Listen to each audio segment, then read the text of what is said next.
মানুষের সাথে মেলামেশার ব্যাপারে দয়াল নবী বললেন মৃত্যুর থেকে ভয়ঙ্কর, মৃত্যুর থেকে ভয়ঙ্কর।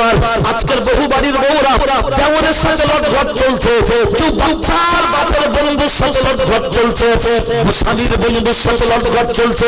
এমন অনেক ধরম কুটুম এসেছে জলসায় ড্যাং করে ঘুরছে।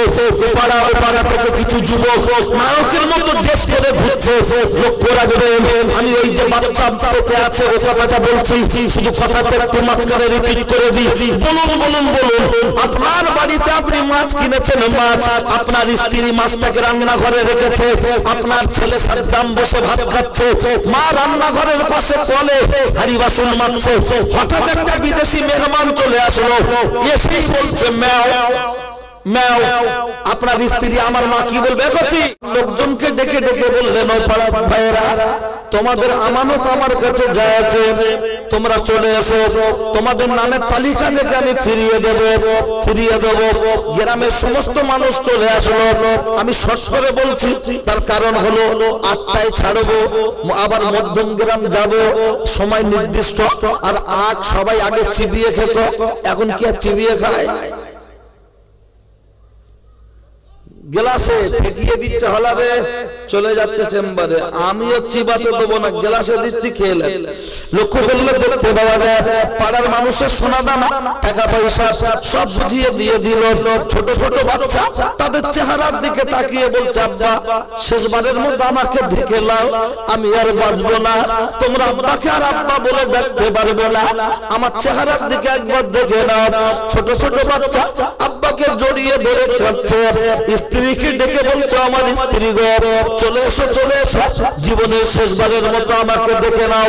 স্ত্রী এসে খাচ্ছে, একদিকে আব্বা আরেকদিকে মাকে জড়িয়ে ধরে, একদিকে আব্বা আরেকদিকে মাকে জড়িয়ে ধরে, এমন করে হাতের ভিতরে নিয়ে বলছে, আব্বা ও আমার আম্মাজি, এক ফোঁটা দুধের ঋণ শোধ করতে পারিনি কোনোদিন, এক ফোঁটা দুধের ঋণ শোধ করতে পারিনি কোনোদিন, আমাকে ক্ষমা করে দিও, আমি চলে যাচ্ছি। আব্বা যত খাবে, মা তত খাবে, বাচ্চা দুটো তত খাবে, স্ত্রী তত খাবে।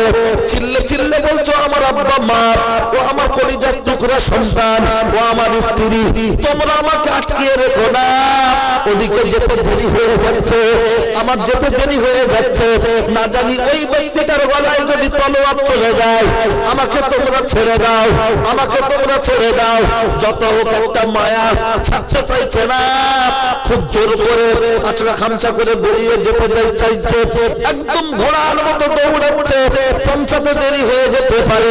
চিৎকার করে বলছে, ইয়া খলিফাতুল মুসলিমিন, ইয়া আমিরাল মুমিনিন, জাল্লাদকে তলোয়ার চালাতে বলবেন না, একটু অপেক্ষা করুন, জাল্লাদকে তলোয়ার চালাতে বলবেন না, আমি এখনই হাজির হয়ে যাব।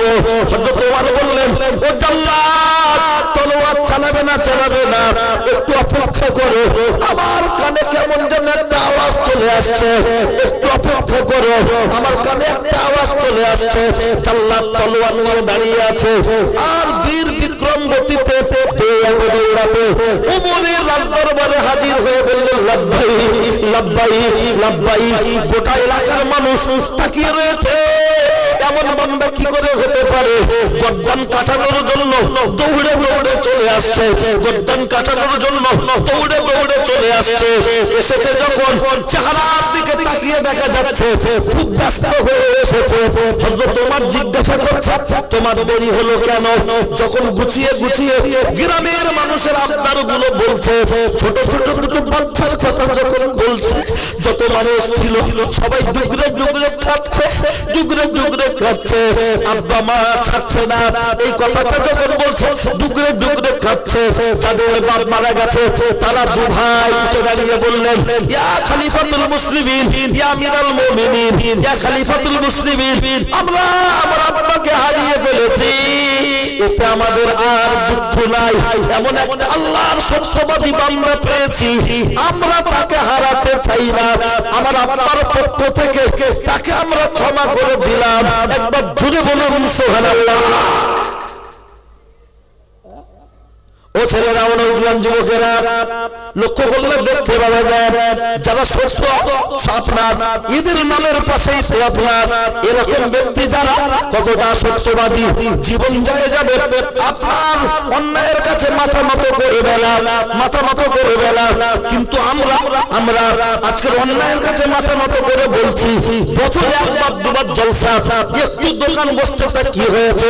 কিন্তু রাসূলুল্লাহর হাদিস শরীফের মধ্যে এসেছে ইয়াকুমুদ দুখুল আলা নিসাই, আল্লাহর নবী বলেছেন তোমরা পরনারীর সাথে মেলামেশা থেকে বিরত থাকো, পরনারীর সাথে মেলামেশা থেকে বিরত থাকো। আজকে জলসা উপলক্ষে যে নারী আর পুরুষগুলো এক জায়গায় হয়, ওরা কি আপন মারপেটের ভাই বোন বলে মনে হয়? ওরা কারা? বড় ভাইয়ের শালি আর বোনায়ের হলো ছোট ভাই, দুজনে লুটুলুটি চলছে। ও পাড়ার বাবলু, ও পাড়ার সেলিনা, দুজনে লুটুলুটি চলছে। লক্ষ্য করলে দেখতে পাওয়া যায় যেখানে প্রিয় নবী হাদিস শরীফের মধ্যে বলেছেন ইয়াকুমুদ দুখুল আলা নিসাই, আল্লাহর নবী বলেছেন তোমরা পরনারীর সাথে মেলামেশা থেকে বিরত থাকো। শুধু তাই নয়, লক্ষ্য করলে দেখতে পাওয়া যায় আল্লাহর নবীকে একজন জৈনক ব্যক্তি বলছেন ফাকালা রাজুলুন মিনাল আনসারি, একজন আনসারী ব্যক্তি বলছেন, একজন জৈনক ব্যক্তি বললেন ইয়া রাসূলুল্লাহি আফারাইতাল হামওয়া, দেওরের সাথে মেলামেশার ব্যাপারে আপনার মতামত কি? আল্লাহর নবী বললেন ক্বালা আল হামউল মাউত, দেওরের সাথে মেলামেশার ব্যাপারে দয়ার নবী বললেন মৃত্যু থেকে ভয়ঙ্কর, মৃত্যু থেকে ভয়ঙ্কর। আজকের বহু বাড়ির বউরা দেওরের সাথে লটঘট চলছে, কেউ বাচ্চার বাপের বন্ধুর সাথে লটঘট চলছে, স্বামীর বন্ধুর সাথে লটঘট চলছে। এমন অনেক ধরম কুটুম এসেছে জলসায় ড্যাং করে ঘুরছে। পাড়া ও পাড়া থেকে কিছু যুবক নায়কের মতো ড্রেস করে ঘুরছে। লক্ষ্য রাখবেন, আমি ওই যে বাচ্চা পেটে আছে ও কথাটা বলছি, শুধু কথাটা একটু মাঝখানে রিপিট করে দিই। বলুন আপনার বাড়িতে আপনি মাছ কিনেছেন, মাছ আপনার স্ত্রী মাছটাকে রান্নাঘরে রেখেছে, আপনার ছেলে সাদ্দাম বসে ভাত খাচ্ছে, মা রান্নাঘরের পাশে কলে হাড়ি বাসন মাজছে। হঠাৎ একটা বিদেশি মেহমান চলে আসলো, এসেই বলছে ম্যাও ম্যাও। আপনার স্ত্রী আমার মা কি বলবে? করছি দেওরের সাথে মেলামেশার ব্যাপারে দয়ার নবী বললেন মৃত্যু থেকে ভয়ঙ্কর, মৃত্যু থেকে ভয়ঙ্কর। আজকের বহু বাড়ির বউরা দেওরের সাথে লটঘট চলছে, কেউ বাচ্চার বাপের বন্ধুর সাথে লটঘট চলছে, স্বামীর বন্ধুর সাথে লটঘট চলছে। এমন অনেক ধরম কুটুম এসেছে জলসায় ড্যাং করে ঘুরছে। পাড়া ও পাড়া থেকে কিছু যুবক নায়কের মতো ড্রেস করে ঘুরছে। লক্ষ্য রাখবেন, আমি ওই যে বাচ্চা পেটে আছে ও কথাটা বলছি, শুধু কথাটা একটু মাঝখানে রিপিট করে দিই। বলুন আপনার বাড়িতে আপনি মাছ কিনেছেন, মাছ আপনার স্ত্রী মাছটাকে রান্নাঘরে রেখেছে, আপনার ছেলে সাদ্দাম বসে ভাত খাচ্ছে, মা রান্নাঘরের পাশে কলে হাড়ি বাসন মাজছে। হঠাৎ একটা বিদেশি মেহমান চলে আসলো, এসেই বলছে ম্যাও ম্যাও। আপনার স্ত্রী আমার মা কি বলবে? করছি